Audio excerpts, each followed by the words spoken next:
What's up, guys? Rick from DFS On Demand here with your betting preview for this week's WGC HSBC Champions. As you can tell, this is probably the last video I will record before we move. If you're watching on the video, I'm like in an empty room right now.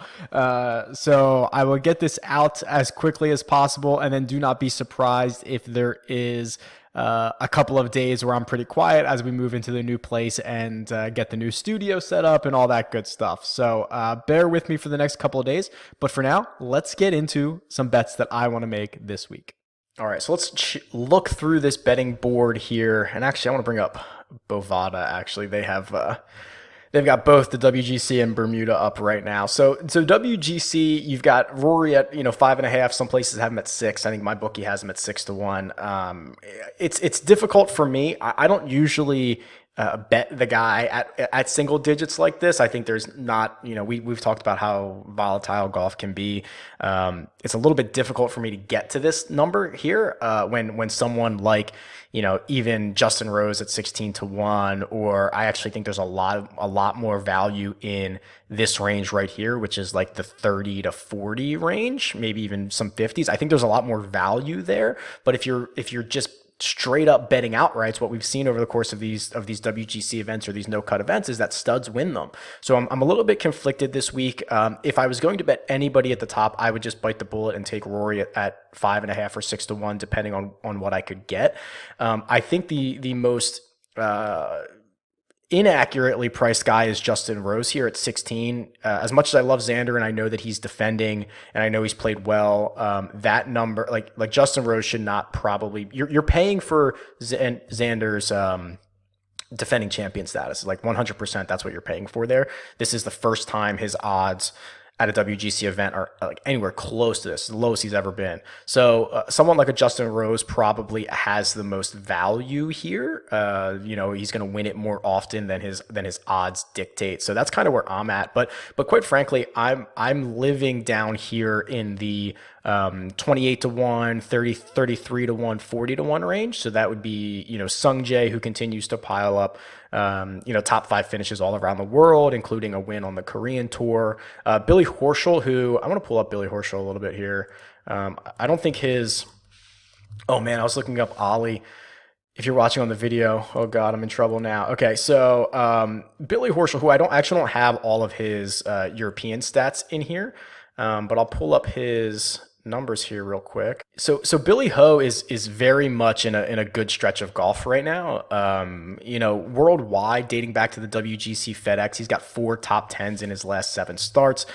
He's only played once here in China, once in the last 4 years, but it was last year with a T11. And what I think about Horschel, and maybe we might even look at him in like the top 5 market, is he's a super streaky player, similar to like a Brandt Snedeker. Super streaky. When you want him, if you want to capture him, you get it in the midst of these hot runs. You don't try to bet him in the midst of the bad ones. So let me see if I can pull up his maybe like top 5 number here.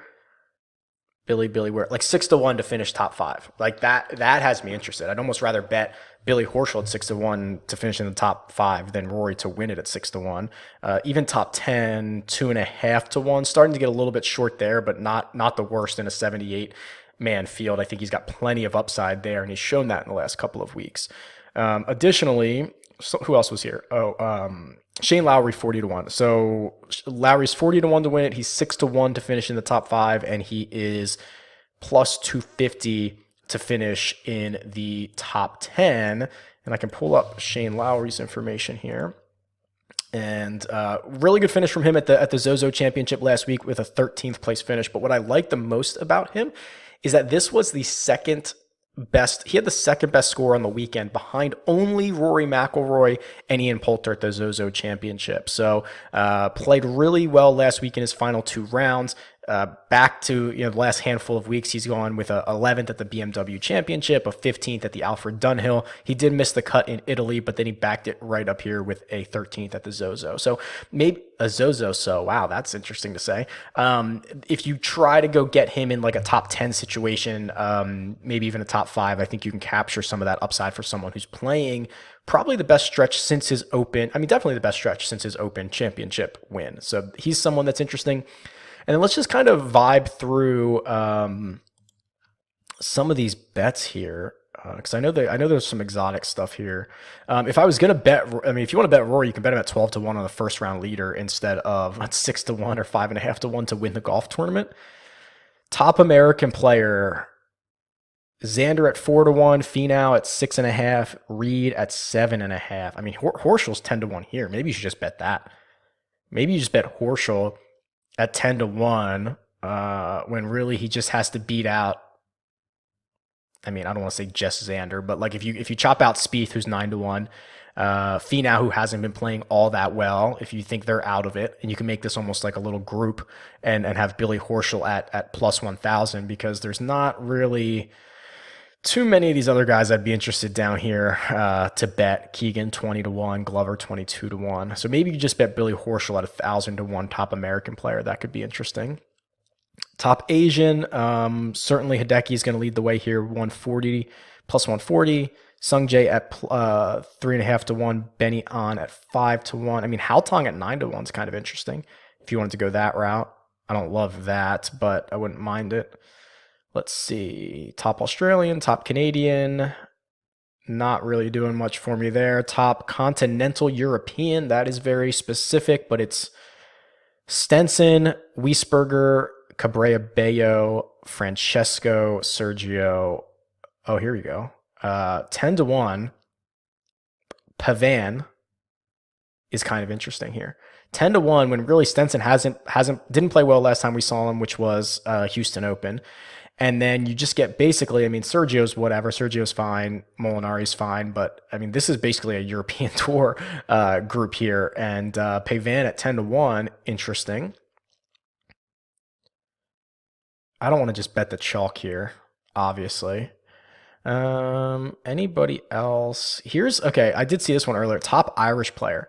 So this is basically just a head-to-head. It's Rory versus Lowry. And Rory's minus 600 and Lowry's plus 375. That's probably too short. I mean, there's probably not there's not many guys in the field that would be plus 375 or minus 600 to anybody, especially Lowry, who's trending in the right direction here. So that would be kind of interesting. You can see the trend I'm going for here, where I really like Lowry. I really like this dog side of it.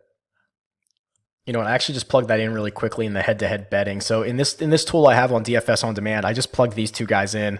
So I have Rory beating Shane Lowry in a 4-round head-to-head matchup 80% of the time, which would make him minus 403, and it would make Shane Lowry plus 403. That obviously does not include the VIG put in there by the books. So the problem here, though, is you're getting bad odds on both sides of it. So Rory's minus 403, but on Bovada, he's actually minus 600. So you have to lay more than his true value. And then Lowry is plus 403, but you're only getting plus 375 on Bovada. So actually both sides of this are too short, unfortunately. So I guess the 375 is close to 400 if you are willing to just bite what you think that little extra expected value might be. But I guess this is probably a no bet for me, because both sides of it are probably wrong. Okay, I don't think the groups are out yet. I wanted to go through some of the groups, but they always come out so late, where they just throw 5 guys together. So let me see if there's any matchups that are of note. Obviously some of the guys that I mentioned that I liked, Billy Horschel against Benny On. Always a pretty big fan of Corey Connors. He's got a couple of matchups, one against RCB, one against Louis. Both of them are even minus 115. Let's see who else we have here. Yeah, nothing too. I mean, Rose minus 105 against Hideki minus 125. That's pretty interesting. And you see the respect that Rory gets in Vegas is really, I mean, he's awesome. He should, but like, Is he really minus 165 against Hideki? Is he really minus 185 against Justin Rose? Like, probably not. He just gets such a big price here. So good. And let's jump over to Bermuda really quickly. I think I have it here somewhere. Yeah. Okay. So Bermuda's kind of interesting because it's this really, we haven't really talked about anything about it this week, right? Didn't cover it on the DFS preview, but if you want to fire a couple bets, I mean, Alex Noren, Denny McCarthy, and Lanto Griffin. I actually saw some sites have Lanto at 14 to 1. So if you want Lanto, he's 16 to 1 on Bovada. Scotty Scheffler's here, Aaron Wise, and Bo Hostler. They're all 6 guys who are under 20 to 1. In these types of situations, I love the young guys. This feels like a great opportunity for Scotty Scheffler to be able to break out a little bit and capture that first win if he can hold it together on the weekend. Someone like Doc Redman at 28 to 1. I probably wouldn't go much further down than that, but you got a couple options here. I'll stay towards the top of the board. Look for a breakout guy because the field gets very, very ugly down here at the bottom. I saw Martin Trainer is in this field, who has, I believe, won an alternate field event, but sorry, Martin Trainer, I don't even want to pick on him, but if I pull it up, you'll see some of the value that you have down here, or not, lack of value. Martin Trainer, that's like 18 straight tournaments without gaining strokes, tee to green or on approaches. It's pretty bad stuff. So that's the kind of field we're looking at this week. I'll be keeping my bets towards the top. Let me know where you're going. Tweet me. It is at RickRunGood, or leave a comment below. Later.